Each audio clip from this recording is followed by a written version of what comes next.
होता है। हाँ, शिष्य अपराध कर रहा है और गुरु देख नहीं रहे।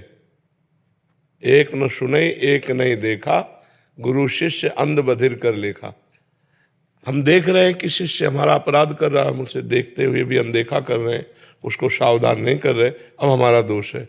यदि हम उपदेश कर रहे हैं कि आपको ऐसा नहीं करना चाहिए, फिर आप ऐसा करते हैं, तो आप नरक के भागी होंगे, आप दुख भोगेंगे, हमारा आपसे कोई संबंध नहीं। आज्ञा उल्लंघन करने वाला शिष्य शिष्य नहीं कहा जाता, आज्ञा का पालन करने। ऐसा तो गुरुजनों के बड़े बड़े सिद्ध महापुरुषों के अनुयायियों में देखा गया कि वो उनकी आज्ञा के विपरीत चलते हैं, तो फिर तो गुरु की सदगति रुक जाए। तो गुरु तो साक्षात परब्रह्म परमात्मा में स्थित अभेद भाव से हो गए, ब्रह्मविद ब्रह्म ही भवति, तो अब उनकी स्थिति को कोई विचलित नहीं कर सकता है।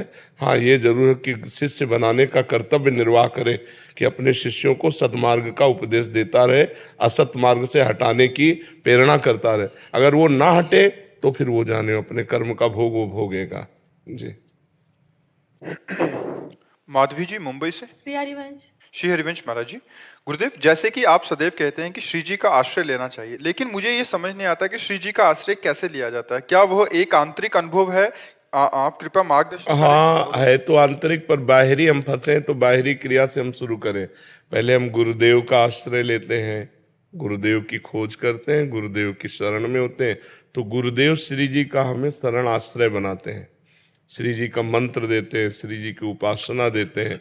तो धीरे धीरे भाव में जब श्री जी से अपनापन होने लगता है तो आश्रय तब माना जाता है जब जैसे कोई दुख आया और सीधे श्री जी पर हमारा मन गया, सुख आया तो सीधे श्री जी पर मन गया, बड़ा दुलार कर रहे हैं लाडली जो, दुख आया बड़ी कृपा कर रहे हैं लाडली जो। दोनों स्थिति में, दुखद परिस्थिति या सुखद परिस्थिति में, हमारा मन यदि प्रभु में जाता है, श्री जी में जाता है, तो हमारा आश्रय श्री जी का है।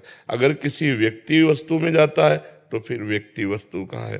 तो ये आश्रय होता है प्रथम भगति संतन कर संगा, संतों के संग से भगवत शरणागति पुष्ट होती है, भगवत शरणागति से हमारा आश्रय दृढ़ हो जाता है।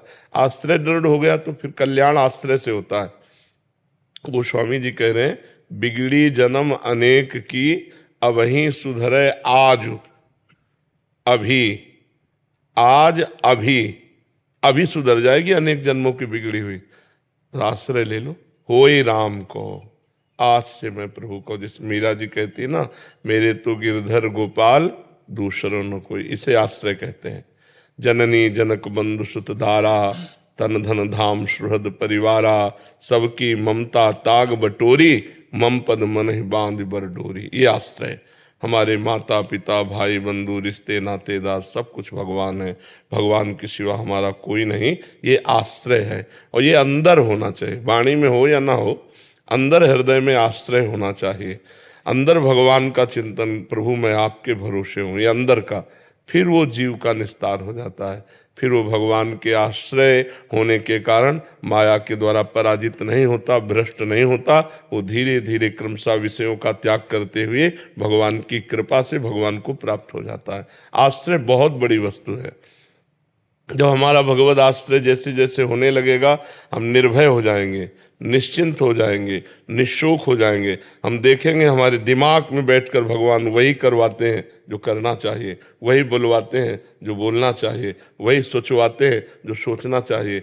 वो अपनी सोच, बोलने और क्रिया तक का कर्ता नहीं बनता, वो भगवान सब कुछ करवा रहे, वो देख रहा है, सब कुछ भगवान करवा रहा है। हमारे हृदय में बैठकर, हमारे माइंड में बैठकर, हमारी वाणी में बैठकर, हमारी दृष्टि में बैठकर सबको पावन कर रहे हैं। वो ये भावना आश्रय, आंतरिक आश्रय, भगवान का आश्रय। आश्रय में बहुत बड़ा बल है। एक ग्रंथ में पढ़ा था आश्रय की बात, कि एक भेड़ चलाने वाला बहुत सी बकरियों को और भेड़ों को चरा रहा था। उनमें से एक बकरी शाम के समय था तो झाड़ी चुगने में इतना मस्त हो गई कि सब भेड़ें बकरियां चली गई और वो अकेली रह गई। अब जब उसे सुध आई तो उसने कहा कि ये तो घोर जंगल है और हमारा रक्षक तो चला गया, हमारा समुदाय चला गया, अब तो मुझे कोई भेड़िया या हिंसक जीव खा जाएंगे। तो प्यास लगी थी तो पानी की तरफ बढ़ी तो नदी के किनारे एक पंजा देखा बहुत जोर का। उसने देखा जिसके पंजे में इतनी जान है कि इतना गहरा धंसा हुआ, इतना तेजस्वी, तो शायद ये किसी बलवान का पंजा होगा। तो पानी पिया, इतने में भेड़िया आ गया लार टपकाते हुए, बकरी को देखते। बकरी ने कहा, ए इस पंजे को देख लो। ये मुझे, जो इसने देखा, अरे पंजा तो शेर का, शेर से बैठल गया, भेड़िया भगा। जो जो पशु आवे, अब उसको तो और विश्वास होता गया ना, जैसे जैसे विघ्न हटता गया उस पंजे के बल से।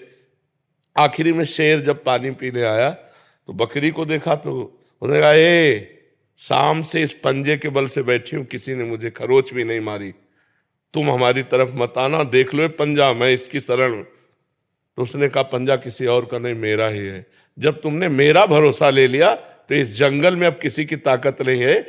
तो भाव उसमें था, संतों के द्वारा कहा, भाव उसमें था कि संसार के इस बखेड़े में, भोगों में हम भूल गए, और काल रूपी भेड़िया आया, वो मार ही डालेगा। अगर जबरदस्त पंजा भगवान श्री हरि के चरणारविंद, अपार संसार समुद्र मध्य मज्जतो तो शरणम किमस्ति, इस संसार समुद्र में डूब रहा हूं तो किसकी शरण में जाऊं? तो गुरु कृपालु कृपया वदेत श्री विश्वेश्वर पादाम्बुज दीर्घ नौका, श्री भगवान विश्वनाथ जी के चरणारविंद। तो जो भगवान के चरण आश्रित हो गया, मृत्यु काल संकट विपत्ति सब भाग जाते हैं, और भगवान उसको अत्यंत दुलार करते हैं जो भगवान के आश्रित होता है। हम लोग भक्ति करते हैं, लेकिन आश्रय व्यक्ति का है, आश्रय रुपया का है, भगवान का आश्रय नहीं है। कोई बिरला होता है भगवान के आश्रित। अपनी कामना पूर्ण करने के लिए तो हम कह सकते हैं कि भगवान देखो हम तुम्हारे सहारे, ये काम बना दो, लेकिन भगवान का आश्रय अंदर से होना वो बहुत कठिन है, जबकि कुछ नहीं लगता, केवल हृदय से समर्पित होना होता है। पर वो सुनेरी मैंने निर्बल के बलराम, जो अपने में निर्बलता देख ली, अनाश्रित देख लिया, अशरण देख लिया कि अब मेरा कोई नहीं। जैसे द्रौपदी ने आखिरी बात देखी, अब दांत से साड़ी हटी तो निर्वस्त हो जाएंगे। तो हा द्वारिका आवासिन गोविंद, भगवान चीर अवतार धारण कर। गजेंद्र ने देखा अब कोई बल नहीं, जितने हाथी हाथिनियां थी वो चली गई सब। अब तो जरा से झटके में बस डूब जाओ, हे हरि। वो आश्रय जो अंतिम समय गजेंद्र ने आश्रय लिया, द्रौपदी ने आश्रय लिया, अन्य आश्रय सब छोड़ करके, ऐसे ही जो अन्य आश्रय छोड़कर एकमात्र भगवान का आश्रय, और कुछ करने की जरूरत नहीं। जहां आश्रित हुए तो आश्रय दाता भगवान का मधुर मधुर नाम चलता रहता है, क्योंकि स्मृति होती है। और जहां अंदर से स्मृति हुई, देखो बैंक में रुपया रखा है तुम्हारे पास तो नहीं, लेकिन स्मृति में तुम्हारे बैठा है, और उसी का एक गर्व बना रहता है, मेरे पास इतने। और जिसको जहां जैसे रुपये का अपबल, तपबल और बाहुबल, चौथो बल है दाम, सबसे अलग सूर किशोर कृपाते सब बल, हारे को हरि नाम। जो भगवान के आश्रित हो गया, तो जैसे लोभी पुरुष धन का चिंतन करता है, कामी कामिनी का चिंतन करता है विवश होकर, ऐसे स्वाभाविक भगवान का चिंतन उस भक्त के हृदय से होता है जो भगवान के आश्रित होता है।